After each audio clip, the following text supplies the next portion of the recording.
Hello again, everyone. Again, my name is Lynn Walsh. I'm the Assistant Director at Trusting News. We're so glad that you are here to have us share this new research that we are coming out with and sharing for the first time today related to what audiences say they want and how newsrooms can respond when it comes to disclosing their use of AI. I see that there are some familiar faces. There are lots of new faces. We're just really glad that you are here because at Trusting News, we do feel like this is an important topic that we want to continue to focus on and help guide the industry on. We know journalists are going to use AI. There are a lot of good reasons for journalists to use AI in ways that will be helpful and useful to their communities. And we want to help make sure that through the use of that AI, we're not losing more trust from our audience. So we're going to focus on that today and a little bit more about myself, and we'll also hear from Benjamin as well. So again, my name is Lynn Walsh. I'm the Assistant Director of Trusting News. Prior to joining Trusting News, I worked as an investigative journalist, primarily in local TV. I'm also a former national president of the Society of Professional Journalists, a former ethics chair for the organization, and currently on the ethics committee. I split time between San Diego and upstate New York, and I'm also an adjunct professor. As I mentioned, please use the chat to ask questions today or add comments. My colleagues, Joy Mayer and Molly Muchna, will be monitoring that and sharing links. And then also, let's go ahead and hear from Ben. Hi there. I'm Benjamin Toff. I'm a faculty member at the University of Minnesota. I'm also the director of the Minnesota Journalism Center. So I'm here in Minneapolis, where it's a beautiful day despite all the smoke in the air. A lot of my research focuses on news audiences. So I published a book of news avoidance. I led a 3-year project at the Reuters Institute at Oxford on trust in news, which is how I first actually got connected with Joy and Trusting News, the organization. And we have started doing this research together in a very collaborative way, which I'm really excited about sharing with all of you today. Thanks, Ben. And it's actually kind of this perfect. I want to just kind of pause to kind of give sort of a history of kind of where we've gone with this. And it actually all started with research that Ben did with another research colleague, Felix Simon. And back in 2024, there was a study that in research that he shared that basically showed if journalists are sharing and disclosing their use of AI, people showed more distrust in content when they saw that AI disclosure.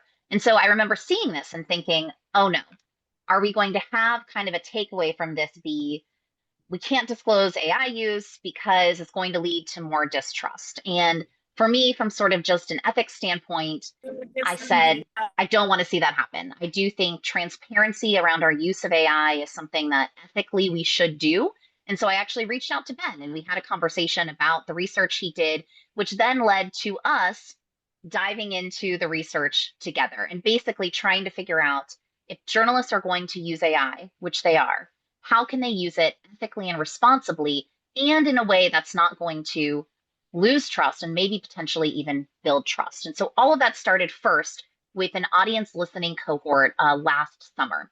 We recruited 10 newsrooms and we wanted to know basically what do people, real news consumers, think about AI? What do they think about AI in general? What do they think about journalists using AI? And what do they think about when journalists use it? What do they want to know? What's that expectation around that? And so that then led to recommendations that we've shared. And then now this new research that we're sharing, which is, okay, we know what the public says they want. How can we put that into actual news stories? And then how will news consumers respond when they see those AI use disclosures in real stories?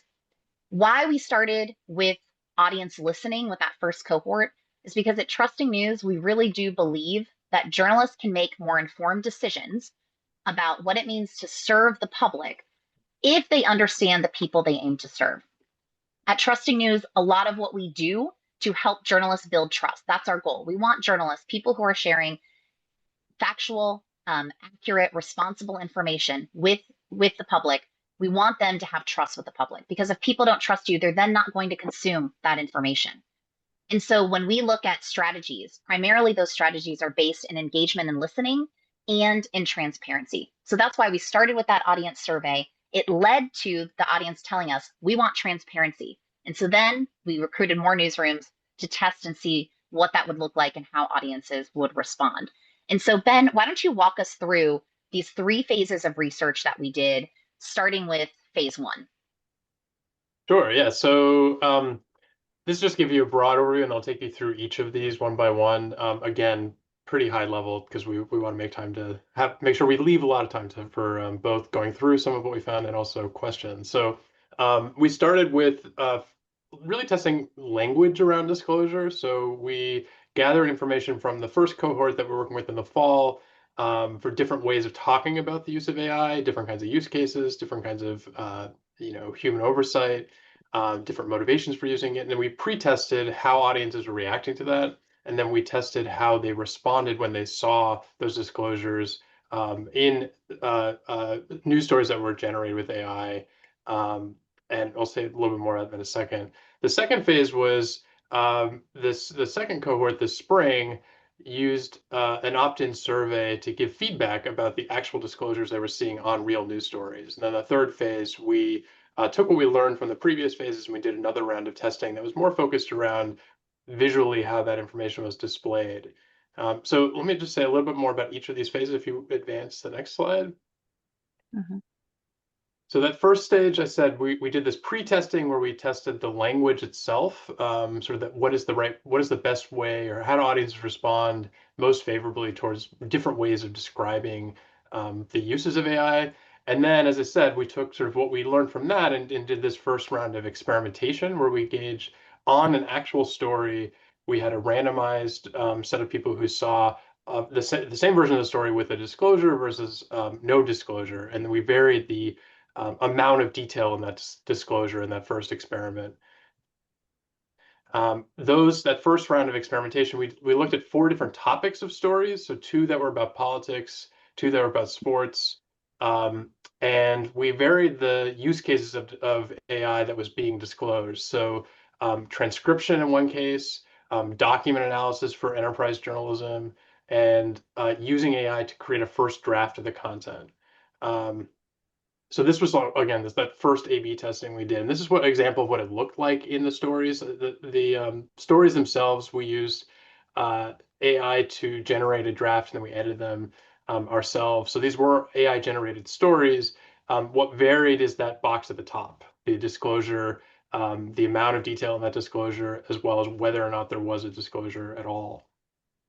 And then we asked about how trusting people thought the organization was that presented that was behind the content, how much how much confidence they had in the organization that produced it.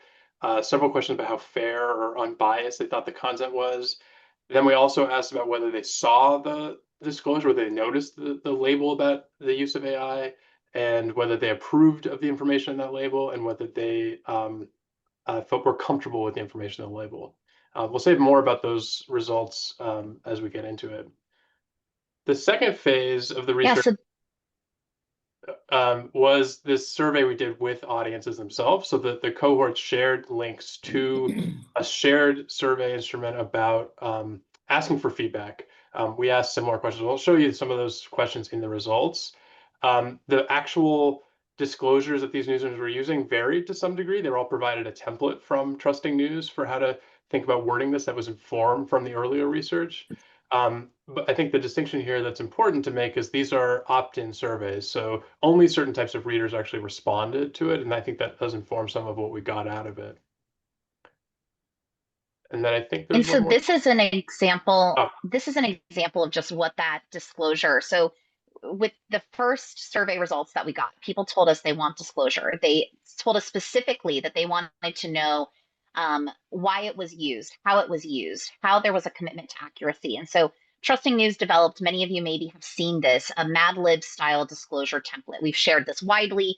And this is what those newsrooms in that cohort, in the second phase that Ben was just describing, this is the template that they were given to go off of and to use. Now they could use any language they wanted, but this was kind of their guidance that they had. And then here are just a quick example so you can kind of see what this looked like in their real news content. And remember, these are disclosures. These were newsrooms that were regularly using AI, and they agreed that, yes, we want to disclose this use and we are willing to talk about that use in that disclosure language, use some of the what you provided and what audiences say. So this is from Nucleo, and this is an example you can see here. They are very specific about what type of AI tool they use. They say they used OpenAI's GPT 4.5 model. They talk about how they conducted human review and fact checking. And then they talk about why they did this. Well, in this case, it allowed them to analyze large volumes of data more quickly. And then you can see here's that ask to take part in the survey, which is how then we got results that we'll be sharing with you. And then just two other quick examples. This is from iNewsSource, a news organization in San Diego. They put their disclosures in a shaded box and they call them innovation notes. Um, Again, a lot of the same types of language and information here. They say that using AI actually helped them to meet their accessibility standards. And then you can see here that they had that ask for the survey. And then just one more, this is from out South Florida. They were putting their disclosures at the bottom of their story. They were using AI in a lot of different ways throughout this cohort and still are. In this case, they talk about and explain how they use ChatGPT to assist with editing and refining the story. And then again, you see this, they made sure it met their ethical and accuracy standards and that ask for the survey. And so, Ben, then there's phase three, which builds off Yeah. of some of what the newsrooms did. Yeah, so as we were gathering all this data and we were looking at the results, one of the other key questions that we were coming up with was, as Lynn was just alluding to, this question of sort of where, how to disclose it visually, how to display that information. And so in this last round of experimentation we did, that was the main thing we were varying. So the disclosures themselves were all the same in this last round of experiments. The other major difference is we used real news stories from real news organizations, and the actual organizations were named in those stories. And so we could also link to each organization's ethical guidelines around the use of AI as part of those disclosures. And also, we think it really matters potentially, how people are evaluating an actual news organization's content versus doing this sort of in the abstract general way. And so that was the other thing. And then the last thing that was different about this last experiment is we looked at two other use cases that were often ones that came up in the cohort: translation of stories into multiple languages, and then summaries of key points sort of at the top of a story. And I think we have a couple of examples of what these look like in the survey experiment itself. So this is the key point summary. It's very similar to the way that when these features appear on USA Today's stories, this is what it looks like. And this is one example of the disclosures that we included in this experiment where you see that about this feature and there's a little icon there. When you hover your mouse there, you see the disclosure on the right there that appears. Other ways that we varied this disclosure were at the bottom of stories or as a sidebar. And this is an example of the sidebar, which appeared on a Swiss info story that was translated between English and German. And so there's a button at the top there for read the story in German. When you clicked it, you got the story in German instead. There's one other slight variation that we had on this, which is a kind of longer sidebar where we had the about our AI-assisted translations or AI-assisted summaries, sort of in the context of a larger disclosure about the editorial standards of the organization. And so that's the longer version of the sidebar display that we tested. Yeah, and again, why we focused on those two use cases were when we asked the cohort, those were the two use cases that came to the top of ways that, one, they're either currently most using AI, so either for creating story summaries, AI assisted summaries at the top of stories, or translating content. Or they said those are use cases that they're the most curious about. So that was one reason why we chose those two use cases out of all of the other potential use cases. And so well, what did we find? Well, I'm going to give kind of a top level overview of what we found, and then we're going to dive deeper to break down some specific things that we think we found that the data shows that matter when it comes to how you disclose based on those different phases of the research. So, first and foremost, there is a majority consensus on about how people feel about news organizations' approach to AI. And I think this is just worth pausing on and thinking about for the industry, but I think for any journalist, any newsroom that's using AI, it's really, really important to just stop and think about this for a second.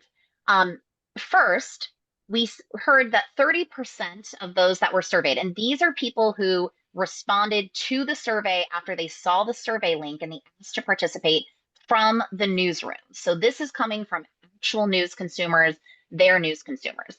And 30% of those people who responded said that AI should never be used under any circumstance in news. And Ben, I want to just, you've been talking about this, you've been researching this.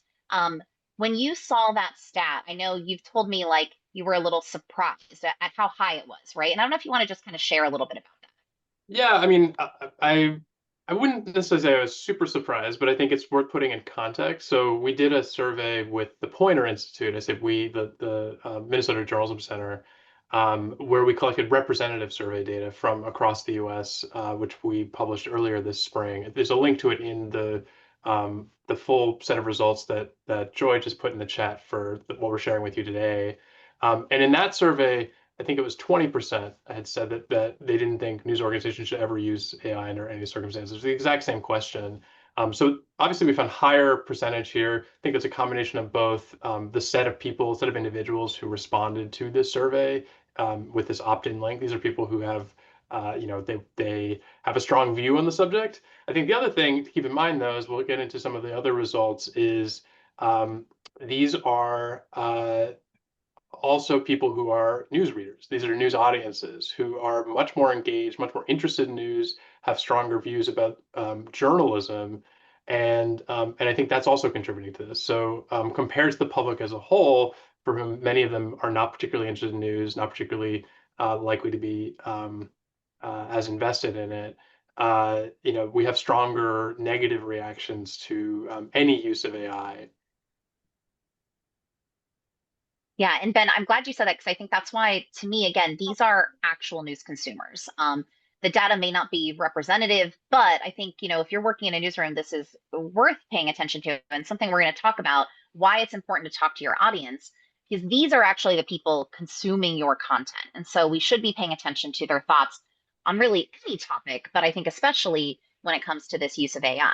Now, on the flip side, more than 60% of those same people surveyed said that news organizations, so they're okay with using AI, but only if the newsroom establishes clear ethical guidelines and policies around its use. And so people are saying, okay, yes, you can use it, but only if, and again, they want clear guidelines around its use and how you're going to be ethical with it.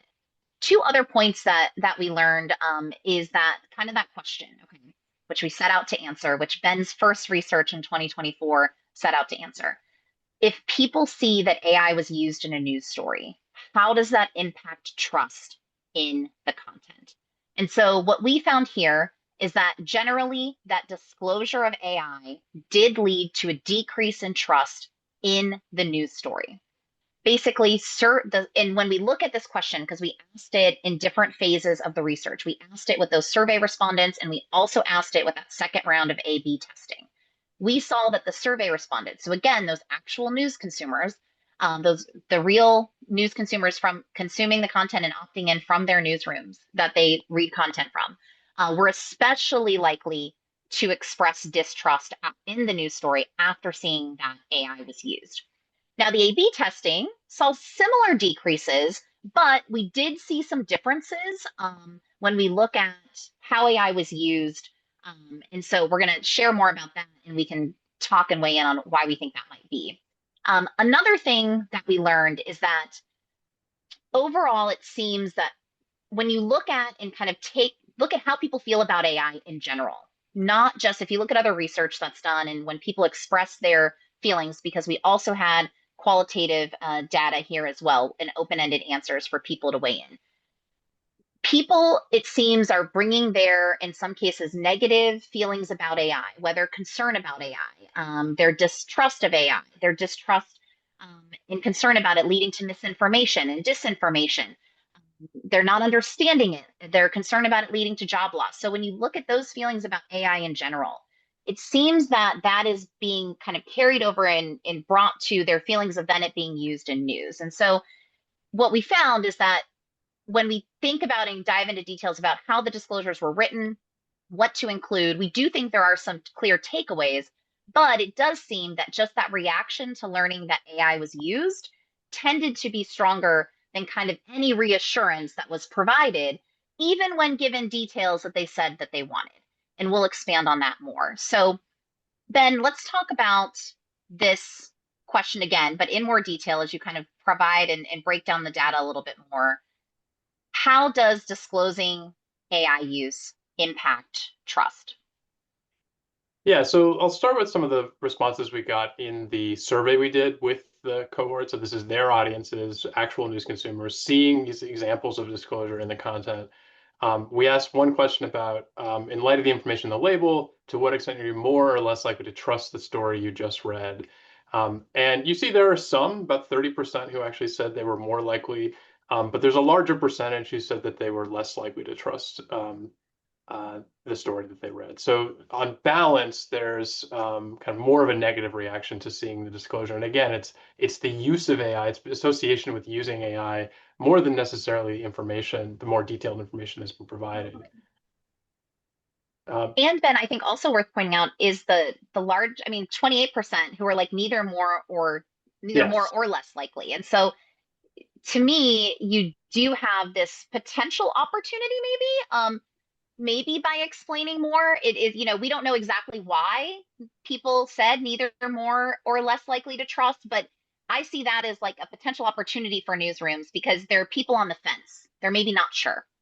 yes, and we do know from lots of other research, a lot of people's ideas, their notions of what we even mean by AI, of what the tools can and cannot do. These are all very much being shaped by sort of ongoing conversations that people are having as they're getting exposed to this more. There are some differences here in terms of how much people themselves are using these tools and familiar with them. We get into that a little bit with these data, but yeah, so here's an example of another question where we broke it down by their own AI use. And so we do see, for example, here, people who are regularly using these tools themselves, they were significantly more likely to say that they were more trusting of the information um, in the story with this disclosure versus people who themselves have said that they had never used AI or not even heard of these tools. Overwhelmingly, they're much less likely to trust the use of them. And I think it's worth keeping in mind in terms of the representative survey data we have on that question about AI use. It's a large portion of the public who have not actually been using these tools or are not particularly familiar with them. And so I think that's important context for understanding some of these reactions here. Um, so then we also asked which of the fund comes closer to your view around how news organizations should approach AI. This is that question we showed you before with these response options. So news organizations should never use AI under any circumstances, only if they establish clear ethical guidelines and policies around its use, or should prioritize experimenting with the AI, even if it means making mistakes. This is something very, very few people in the public actually think. There are people within newsrooms who are very strongly of this view, which is one of the reasons we included it both in the survey we did with Pointer and in the audience survey we did together for with the cohort. And then lastly, just to give And you a then little Ben, some of more that texture on this, qualitative, yeah. yeah, So go we, ahead. we also asked some open-ended questions for people to elaborate on their views in the survey. And just to give you a flavor of how strongly some people felt on the subject, here are some of the examples that came out of the survey. So I unsubscribe because of your use of AI. It's lazy journalism, brings no value to the organization. It diminishes your brand and credibility and loses trust of your audience. Now, keep in mind, these are people who took the time to fill out the survey, but they're also seeing examples of this very detailed disclosure that personally, in my view, are fairly benign uses of AI, and also there's a lot of reassurance about the human oversight that's going into their use. And so, this sort of underscores how much reactions are being shaped by attitudes, larger ideas that people have about AI as a tool, which may or may not be accurate, but that they have very strong opinions about that are shaping their responses to disclosure. Stop using AI, you lazy, greedy management types. Do honest work and pay journalists. Be better. Listen, I know you're desperately underfunded and understaffed, and I do trust the name of the news organization that this appeared in to use AI ethically as far as verifying information, etc. However, the environmental toll of these tools is disastrous, and I do not think using it for any reason is justified. So there are also these kinds of responses that are about the use of AI that are not about how we are disclosing it, but that are about ethical concerns, environmental concerns, concerns about intellectual property, that are sort of larger uh, worries that people have about the use of AI more generally that are also, I think, important to be keeping in mind in terms of what your audiences are thinking about when you're dealing with disclosing its use. And so when we look at and hear some of this, I mean, the positive is we did see, 60% of those surveys did say, okay, yes, if news organizations use it, it's okay, or they feel okay, more better about it if there's that disclosure of ethics, right? And kind of that commitment in policies around its use. I also know something else that we saw in those survey responses is more people generally did have a positive reaction to the disclosure than a negative reaction. So then it gets us to this question of, okay, does it matter how we write a AI use disclosure? And some of the questions, Ben, that we asked do shine light onto that. And so what can you tell us about that? Yeah, so this is from the first experiment we did, where, as I said before, we were varying the amount of detail in those disclosures. And we also tested, I should say, another disclosure that said no AI was used. So we were kind of curious whether including that information would actually increase trust, which we didn't find a difference there. So you can see here, this is just a question that we asked about how much confidence you have in the news organization that created the article you just read. And so you can see at the top there, the control condition, they saw the same article, no disclosure. This is the level of confidence. The no AI was used disclosure, roughly the same level there. Then we have the four different versions of the disclosures that we experimented with varying levels of detail. So at the bottom there, this is just saying AI was used, the lowest level of confidence.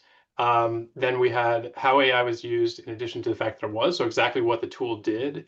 Then we had the human review that was included as part of the use of the tool. And then we also had a version where we included why the tool was used, why the news organization was choosing to use it. So yes, there was some small, very small differences in terms of sort of reassurance associated with the use of AI when that additional more detail was provided. But the biggest difference and the only differences actually that were statistically significant is knowing AI was used in any capacity versus not. And so that's what is being shown here. Now, the other thing I would say too is just these are not huge differences. They're statistically significant, but it's not like a dramatic change on average. Can This I is interrupt you from, with a question real quick? oh yeah, We have a question in the chat asking what these numbers are out of. 1.5 and 2. Is that out of 4, out of 5? I believe it's a 0 to 3 scale. I forget. I'd have to go back and look. We are planning to publish even more detailed version of all results at a later date. We're also going to publish a peer-reviewed article coming out of all this data. So we'll provide all of this detail. We just haven't had a chance to actually put it all together. But yeah, I believe it's something like a 3-point scale. Each of the questions at slightly different scales. This is a different question we asked for those who said that they noticed the label. We asked them how comfortable they were with the information in the label that they just saw. And so people in the control group who saw no label couldn't be asked this question, but we could compare to those who saw the no AI was used version of the label. And we again see lower levels of feeling of sort of how comfortable they were with the information in the label. For any disclosure of AI, but slightly less low, slightly smaller treatment effects, the more detail was provided. And we saw that generally, people said they wanted more information. And this comes from the survey. This is the survey data, correct, Ben? Yes. Yes. Um, and so tell us a little bit in those. And again, we showed you the template that the newsrooms use to kind of create their own AI use disclosure for their stories. Now, those varied. You saw those examples Yeah. too. Some were shorter, some were longer, but they did have and tried to answer kind of those questions about how, why, and that human oversight. Still, though, and again, the reason we included those three recommendations in the recommendations for what journalists should include in their disclosure was that's what people told us they wanted. They want to know that. And so newsrooms gave that to them, that information. It still was not enough, or they reported not enough. They want more information. Yeah, and I think a couple things you said I think are important to keep in mind. There was real variation across the actual disclosures people were seeing vary, the news organizations, the audiences. So this is just at the average level, but pulling all this together, we saw, on balance, quite a lot of people wanting more information in these disclosures.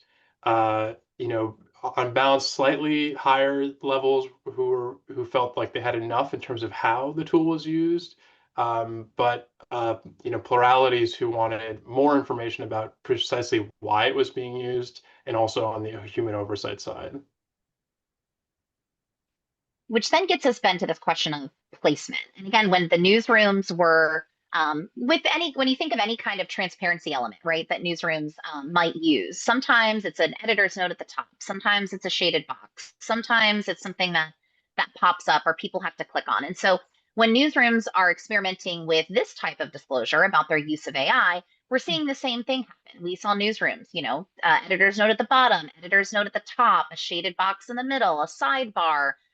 We had it clicked an instance where for USA Today, you click on the key point summary to get that information. And so that got Ben and I thinking, like, does it matter? Like, does placement matter? And that became a focus, as he described, of that phase 3, that A/B testing, where we just focused on those two use cases of story summary and story translation and varied the placement a lot. And we were able to learn some insights into that.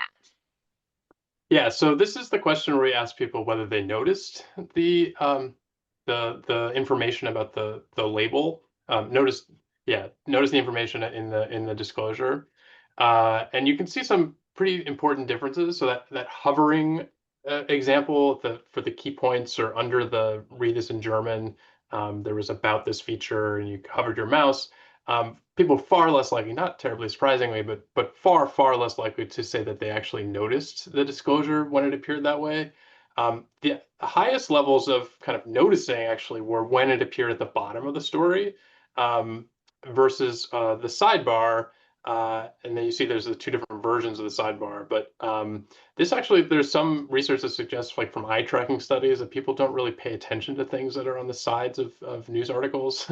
And so that may be part of what's going on here, although those differences are not huge. In general, roughly 80%, 90% said that they at least notice the information, except in that hover condition. And then when we also look at then the length of the placement, or the length of the disclosure. So that was placement, like where it's located on the page. But then what did we learn? And this is from the A/B testing in the first experiment, when we basically were able to have more control over what type of information was seen.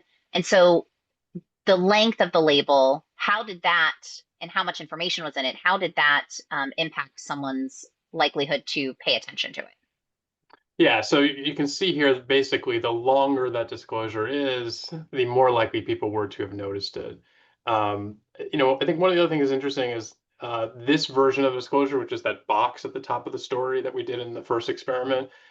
These are generally lower percentages than any of the other kinds of displays that we tested in the second experiment, with the exception of the hover one. But yeah, basically, the more text that's in that label, the more likely people are to pay attention to it. Now, whether you want people to pay attention to it or not is a different question. But we did see a relationship there in terms of the length of the label.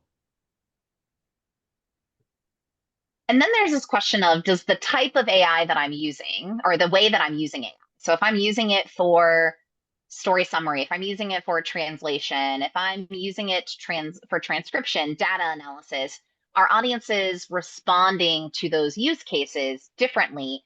And we were able to get insight into some of that first and foremost, I think the thing that I want to highlight, because as I've kind of taken in this data and been thinking about it and trying to think, okay, what kind of recommendations can we make? And what makes sense for the industry and how to move forward. This stands out to me because even if we did see decrease in trust when AI disclosure was there, what we also saw, though, still is the demand for transparency. And so this was a question that was asked in the survey that was shared by the newsroom. So again, these are those real news consumers opting into a survey.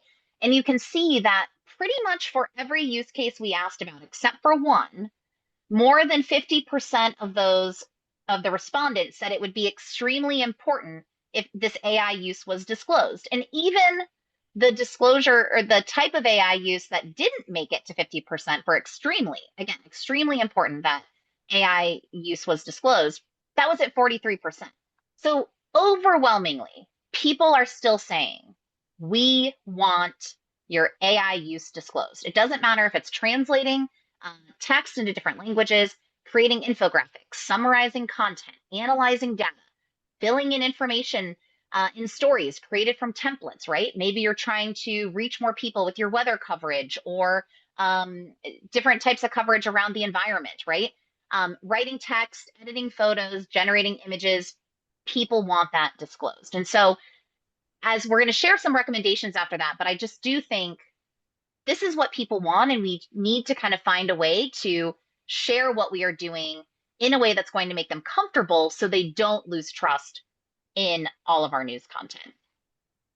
Yeah, and I would And just say so too, I don't know, Ben, yeah, go on ahead. that last slide, just one point that I believe this is in the report we wrote up, but I think there's been some questions about like how much does this vary by how much people are using AI themselves. This is one that did not vary by how much people are using AI, and I think that's important to keep in mind because some of these things are definitely attitudes are going to change as people become more familiar and used to using these tools. But this was a much much more uniform response. Even people who are using AI a lot themselves, in some cases, they're the ones who feel that much more strongly about the importance of disclosure because they're that much more aware of all its limitations.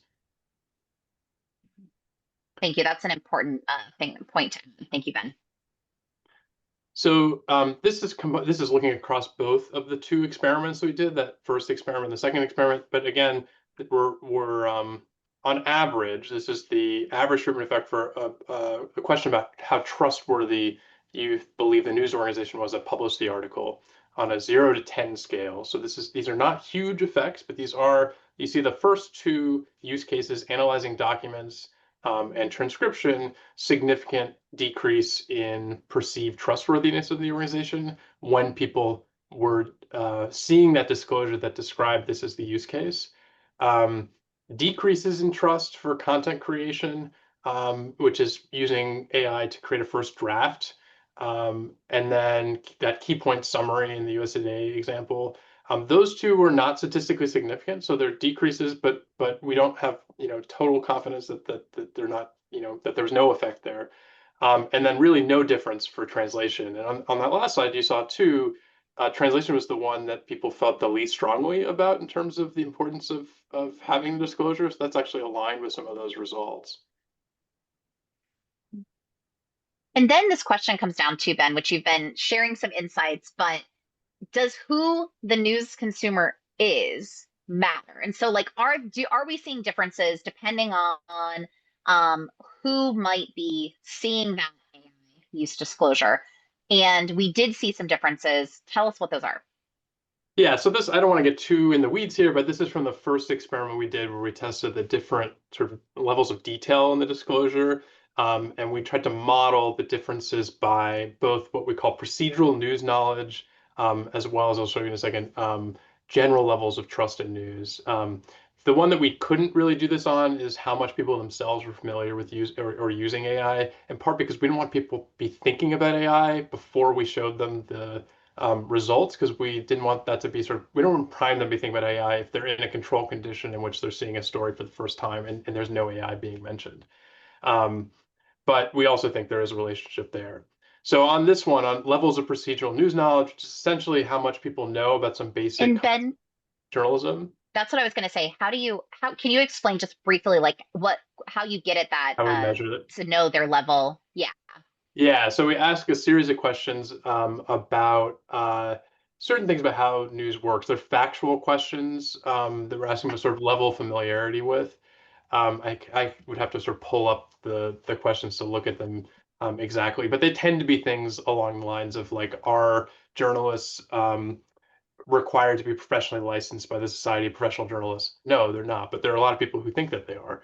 Or people who are asking about like whether people believe that Google News is fact checking and verifying information and doing original reporting versus not. Those sorts of things. So you can get through these series of questions, you can sort of find a distribution of how much people seem to know about how news is made. And what you're seeing here is in that control condition, that's the the line that goes sort of up to the right. In that control condition, the more you know about news, the more confident people tended to be in the organization that produced the content they were seeing, the article that they were looking at. So there's that positive relationship with procedural news knowledge and confidence in the organization in general. But those people who are most knowledgeable are also the ones who are most affected by the disclosure. So you see at the bottom line there, that's just disclosure saying AI was used with no other detail. That green line there is AI was used with all of the other detail. In both cases, you see a significant gap in terms of their level of confidence. On the other end of the spectrum, people who don't know a lot about how news is made aren't really affected by disclosure. They already have lower levels of confidence, and knowing that AI was used doesn't really change their level of confidence. So the bottom line here is the impact of the disclosure is actually felt most heavily on among the people who are most knowledgeable about news. And I think that's the key takeaway here on from this piece of it. Kind of related to that is the next slide, where we looked at this in relation to general levels of trust in news. Again, the more trusting of news you are in general, the higher levels of confidence you said that you had in the organization that produced that story. That's why you have this sort of diagonal line here in the positive direction. You see a more uniform decrease in level of confidence for those who see a label. But again, the sort of more detail provided in the label kind of mitigates some of that decrease in the level of confidence among those who are most trusting, but doesn't really have as much of an impact on people who are not trusting of news. You just have lower levels in general, and they're sort of not as impacted by disclosure. And so the big question is, what are journalists supposed to do with all of this information? If you're using AI and you are trying to be responsible, you're trying to be ethical with that use, you don't want your use of that to impact the hard work, the content that you're producing. You still want people to consume it, get that information to help them in their daily lives, right? And so what can we do? Well, first and foremost, we believe, and I talked about this in the beginning, this is kind of where we started with this research, this idea of listening and engaging with your audience. But this research, after seeing it and seeing the results, it just became even more present in kind of the top of mind that listening and engaging with your audience is a must. This is a must that we have to do. And the other reason I will say this, and we didn't get into this a lot here in this webinar, we'll be sharing more details, as Ben said, about the research, but also some of the findings and some of our recommendations. With that cohort of newsrooms, we did see newsrooms that saw big differences from their audience and how their audience was responding to these disclosures. Some newsrooms saw that their news consumers they're much higher distrust levels than other newsrooms. And so that message to me is, you have to know your news consumer. You have to know what they're feeling about this topic, what they expect from your use of it, and how you can help them be more comfortable with your use of it. Because at the end of the day, if you're using these tools and producing content, but people are going to distrust what you put out, that kind of defeats the purpose. So we've recommended it before, but we're kind of making sure that this is something that more newsrooms are paying attention to and kind of doing first before doing anything else. The other thing is disclosure is essential. talked about this. We saw those numbers. We saw it in the first research. We saw it again with this round. People want disclosure. And when they were given details that they said they wanted, they still said they wanted more or it wasn't enough. And so that's why we also believe that these in-story disclosures probably are not enough. We do think if you're using AI, disclosure is a must, and it should be on the content where the AI was used. But we do think that there's an opportunity and that journalists should look at other ways to be transparent and explain their use of AI, whether that is explainers that you then link to, whether that's videos on social. And we have some examples that we have made public that in our updated trust kit, which I will point out, but that this idea that disclosure is essential, in-story disclosures don't seem to be enough. We have to work on other transparency initiatives to make sure people understand our use of AI, or we're being more explicit and explanatory about that, and then maybe that will lead to more comfort. The other thing that became clear is this emphasis and the importance of emphasizing your commitment to accuracy and ethics. We saw that before, we made that recommendation before, but it became even more clear with this data that people want to know that you have guidelines around your use of AI, and they are very, very interested in how you will still make sure that your content is accurate and that it is ethical. And then they still want humans involved. And so anything you can do to emphasize the human elements of journalism in anything that you do, I think, is a way to build trust, but especially if you have AI or technology or other products that are involved in the process. And so to help you with all of this, we have created new resources, we've updated current resources, and I'm going to go through those quickly, and then we will have some time for some questions. But first and foremost, just like last time when we released this research, we came out with an AI trust kit. Trust kits are kind of our way of putting all of our research, all of our best practices, all of our tools to help you build trust in one place. So that if you're wondering, how can I build trust with my use of AI? This is your go-to place. And inside this trust kit, we have resources to help you listen, resources to help you disclose and be transparent, and resources to help you be ethical with your use of AI. So first and foremost, when we look at those resources to help you listen, we again have that survey. So that original cohort of newsrooms last year that did that survey to their audience asking, what do you think about AI? What do you think when we use AI? What are your expectations around our use of AI? We have a copy of that survey that you can literally make a copy of and go and use to survey your own audiences. Also with that cohort, we had a community interview guide. The goal here was for journalists to listen, but listen more in depth, to really have a conversation with people, not for a story. We don't necessarily, it wasn't about getting a story idea right or them being a source. It was really listening to them and getting to know what their concerns are, what their thoughts are on AI and AI use in your journalism. So we have that community interview guide. And then in addition, we added a new resource. As we went through this, I realized, we should be continually asking people what they think about our use of AI, because the technology is continuing to change, our use of it is continuing to change. In a lot of cases, we're experimenting and going to change what this looks like, what we're promising, how we're using the tools. So we've developed questions that you can ask, and they're actually based on the survey that we did with the second cohort. So when we were asking people in that survey about what they think about the disclosure, language in it, how it impacted trust, those questions are in there along with some additional ones so that you can continually get feedback from your audience. When it comes to resources to help you be transparent, so that Mad Lib style AI use disclosure template, we have updated that. Only slightly, but we have updated it to now have a recommendation to include both your commitment to ethics and accuracy and human review. Before, that was kind of an either or. We think both should be included.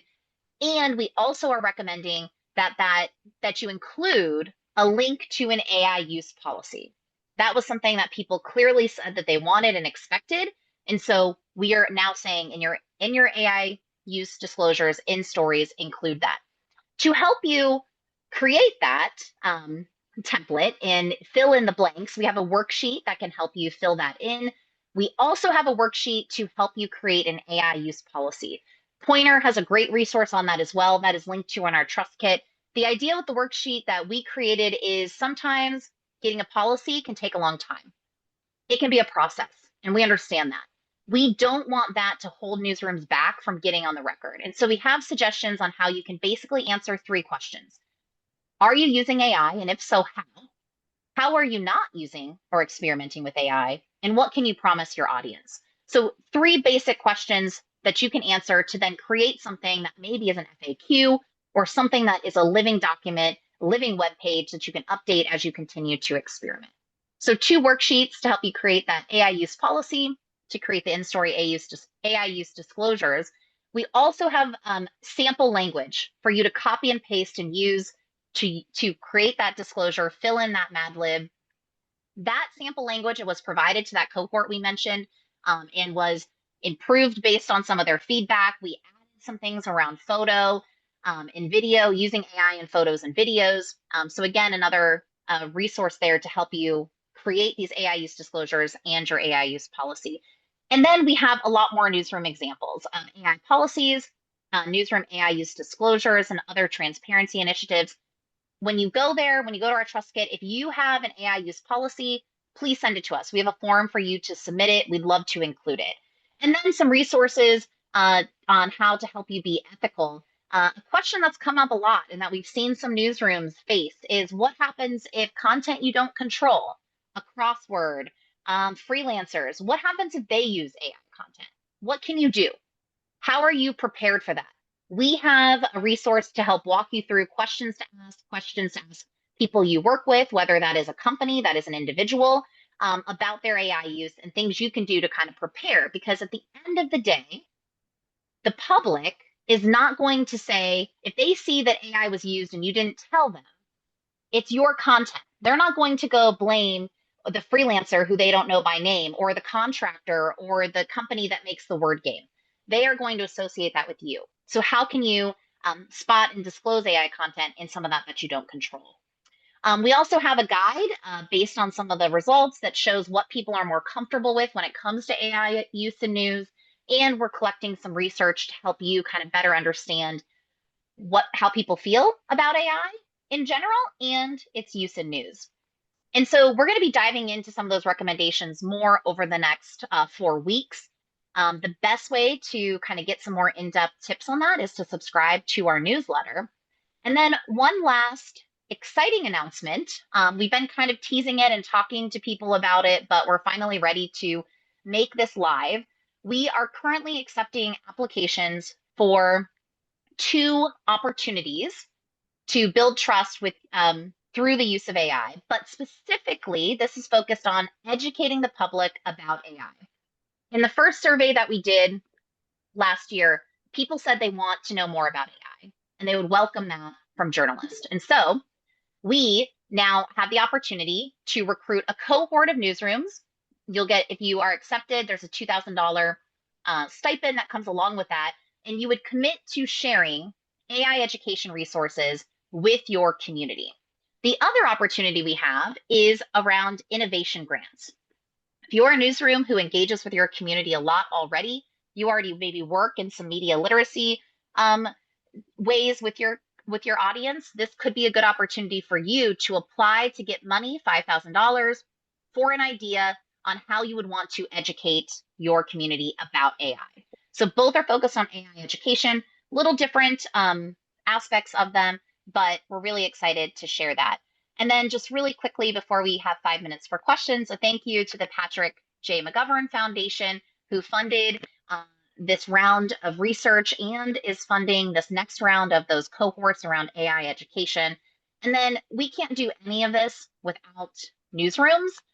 So a big thanks to the newsrooms who participated in both of those cohorts last year. This is that group of newsrooms, and then this new research this time. And the other thing I will point out that we didn't say in this latest research that we're sharing, this involved US newsrooms, 2 newsrooms from Brazil, and also Swiss Info in Switzerland.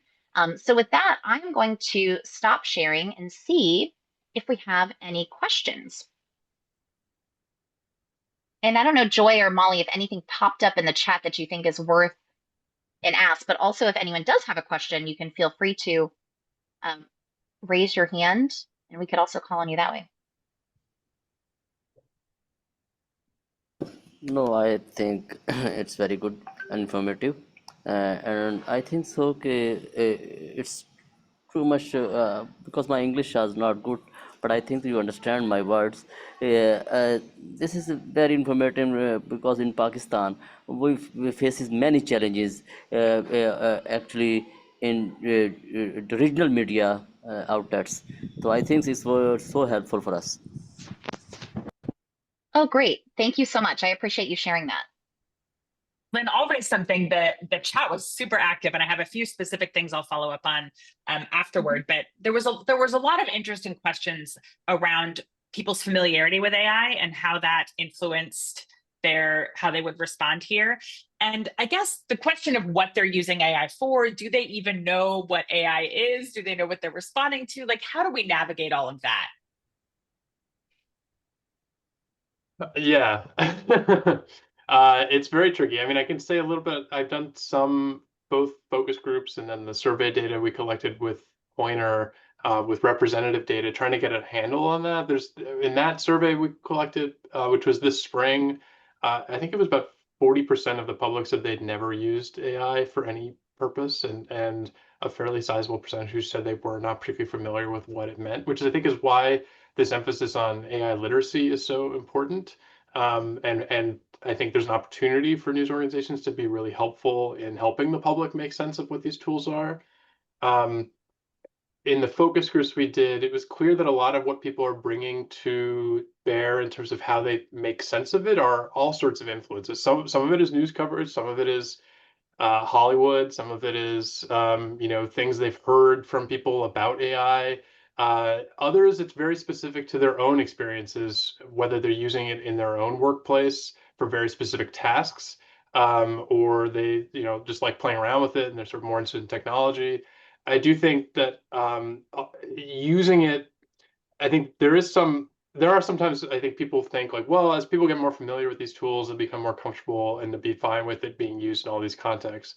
I do think one of the things that's really distinct about news and journalism is, and I do think audiences are holding newsrooms and journalists to a different standard because people who are really into news care a lot about the human journalism and news gathering. I think they're worried about the ways in which AI may undermine that, whether in terms of employment in newsrooms or whether through eroding standards. And so I think this is where a lot of these concerns are coming from, even among people who are using these tools a lot themselves and are very knowledgeable what they do. Yeah. Adam, oh, go ahead, Lynn. No, I was just going to say really quick, and Kate, not to put you on the spot, but Kate from KXAN, she said this, she was in our cohort and she said, journalists, we feel like we might be behind when it comes to our AI use, but actually what she saw with her results specifically and what Ben just shared, we actually are probably using it more than most of the public that we serve. And so it's kind of a good reminder, not saying that we should stop innovating. That's not what I'm saying, but I think it's a good reminder of when we talk about these things to keep that in mind. And Adam, I know we're just at time, but Adam, if you have a question, let's go ahead and take it and hear what you had to say. Adam? Okay, yeah, I'll be very quick. Did your research look into newsroom use of user-generated content and how to treat that? Because I think that one of my concerns is that like it's very easy for someone to just send in a photo of a news event that may have been altered by AI, and it's like how do we tell that that's the case? Is it best to just like end that practice altogether, or what are your thoughts? It's not something we looked at specifically in this, as far as I know, unless it came up in the cohorts. No. No, not that I But know of. It was I do not think specifically. yeah, but I do think it raises some sort of bigger picture questions that are fueling some of the concern and skepticism among the public is kind of the impact on the larger media environment and how people think about what is reliable, trustworthy information. I also think that's where there's an opportunity for journalists to play an important role in helping people decipher what's true and what's real. And that's where actually how you're using AI or how you communicate using AI can be at cross purposes to that objective if people don't trust the way you're using AI yourself. And so it is a little bit tricky. I think a lot of this research points to it being complicated. That as much as there are a lot of opportunities in terms of using AI, and it's not like audiences are think there's no scenario in which it should ever be used. It is, and they definitely both want transparency and disclosure, but they also may penalize you for using the tools. Thank you. Thank you so much, Ben. It's been so great to have you as a research partner. Thank you again to the newsrooms who participated and helped us learn so much from audience members, real news consumers. That's really important. And thanks to all of you for joining us. We are going to send an email. It's going to have a copy or a link to watch this recording, and then a link to all the resources that I know Joy and Molly were sharing in the chat. Please, again, if you are, after hearing this, you make changes, you go create a policy, like share it with us. We really want to see what you're doing with this. And if you need assistance, also, please don't hesitate to reach out. So thank you all so much. And you'll be hearing from us again if you're still interested in this topic.